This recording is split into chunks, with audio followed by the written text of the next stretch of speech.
Hi, good afternoon, everybody.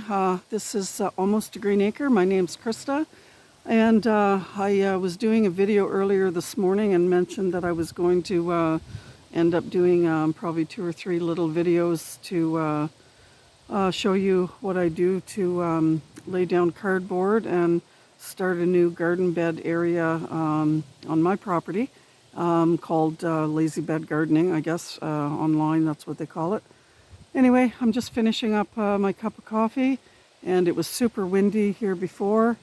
As you can see, the trees are blowing a little bit. If the wind picked up, I would be quiet so that you guys could hear it. It's really, I love listening to the wind here on this property. It's pretty cool. Anyway, yeah, so I've been busy since about 3 hours ago was the last time I was recording, and now it's approximately maybe about 2:30 Atlantic Standard Time, my time. So I'm on the east coast of Canada. I'm Atlantic Standard Time. And I've been rearranging cardboard. Some of the areas that I doubled up, I actually opened it up and it had just a single layer down. And I had to go hunting more cardboard from the shed and inside the house. And yeah, so let me just stand up here. I'm done my coffee now, and we'll head over and I'll show you what I got done. Yeah, supposed to be, look at, if you guys can see the sky up there, there's lots of cloud formation happening, and the tomatoes are definitely screaming for some water because I did not water them this morning, and the peppers could use a drink, and the goldenrod, everything could use a drink. Yesterday I did a video with that piece of machinery, and I showed you guys this goldenrod in the front yard here, and just want to show you how it's developed a little bit. If you look at the actual buds, this here is going to grow a little bit longer, just like the ones at the very top there. You can see them, they're sort of growing longer, and this blows in the wind. The reason I wanted to show you this is because I'm going to be, after this buds and I harvest it and whatnot, this section here is, I might leave a small piece, but I'm going to be relocating this goldenrod patch, and some of it's coming over here to my front garden. It's a huge attractor to the mason bees and bumblebees and whatever, honeybees, insects. All the pollinators like it. So here you go, folks. This is what I've got done.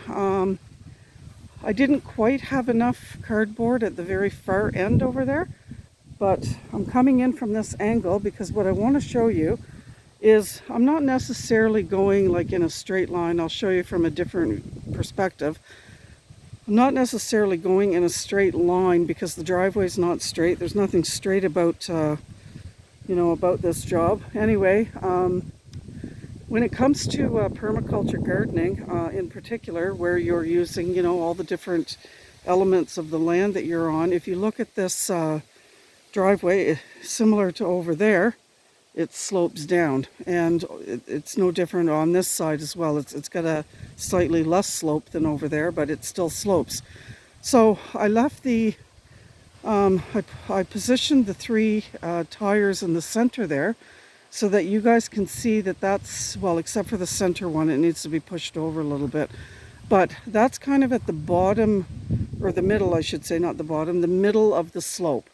And anyway, that was just for my own knowledge. I wanted to know where sort of the middle was, and I'm weighting down the cardboard so it's not blowing all over the place. And then here's the hostas. The hostas are sort of at the bottom. Where's my hand? There you go. It's sort of at the bottom of the slope, on the downward slope. So I want to leave those. And in between the hostas, I purchased some plants yesterday from one of the big box stores. And I got a question for you guys. Why is it that nobody ever names, they just say the big box stores? Why is it you don't name the store? Is there a problem on YouTube that you can't, I'm learning here as I go, so anyway, I don't know why you can't name the store. So here at the bottom, I had a bunch of these boxes. I ran out of cardboard, and I had a bunch of these cucumber boxes, as you can see, that I had all my seedlings in that I started inside. So I brought them out here, and I'm going to take you from this angle. I know I'm moving around here, guys, but I just want to show you. This is the bottom of that slope. So it was actually ideal. I decided not to open up those cucumber boxes because this is going to be my new row of, I'm going to be mounding that up, and I'm going to be putting my garlic cloves, which are curing right now inside the house on the rack. So the garlic are going to be going along here. Excuse me. And then from this perspective, right where you see the tire and right where that hosta is, I'm going to have another mounded row coming down here. And then we move to the next hosta. I'm going to have another mounded row coming down there, and I'll be able to walk, you know, it's not going to be mounded in the center of it, so I'll be able to walk around even though I'm going to cover it up.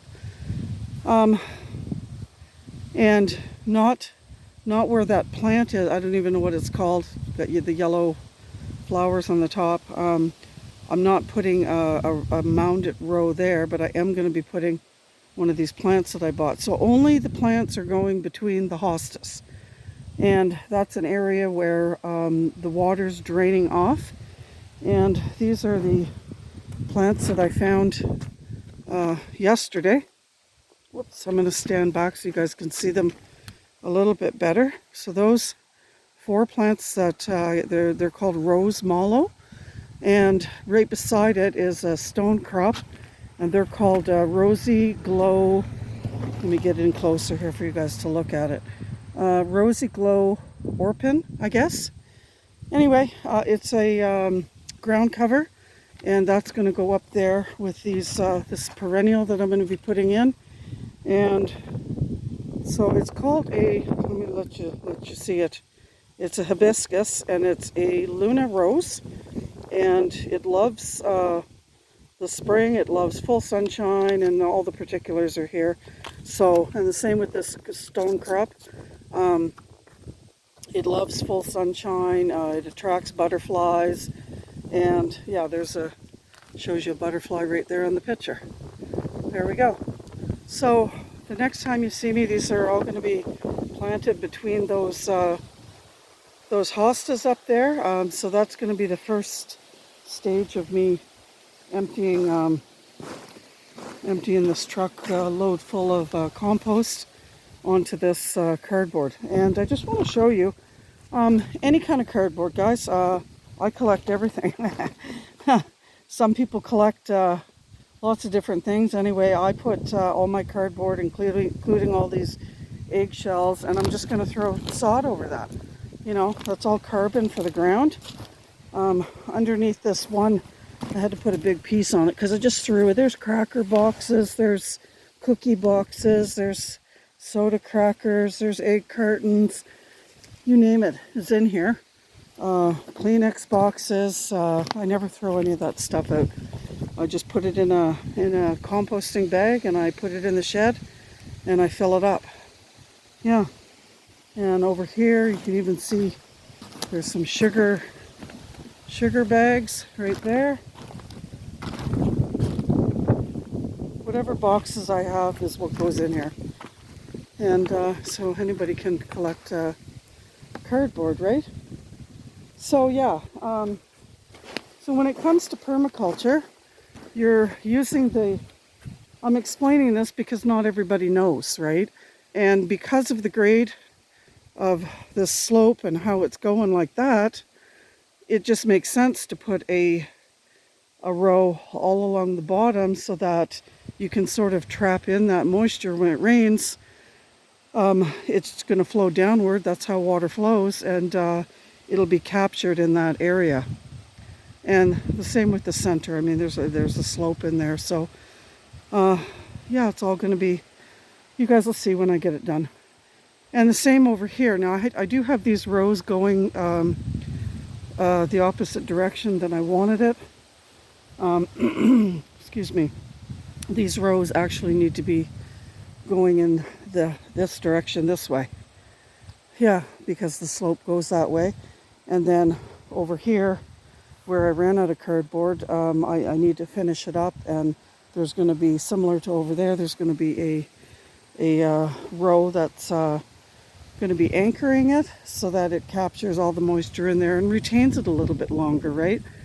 And the whole purpose of doing this and putting all this carbon and whatnot in before I lay the dirt in there is to create a mini ecosystem, you know, and yeah, so all the insects, I mean, I've already seen earwigs and centipedes and worms, and over there where the pile of cardboard was, there was even a snake under he was pretty long. He was a juvenile snake, but he was still there. So that's the plan, guys. Anyway, you can see that it's a fairly windy day. Look at some of the ornamental grasses, and look at the maple tree blowing. I think you guys can hear it. This is nothing. This is pretty tame compared to what it was. I just find it really cool. I like watching the wind blow.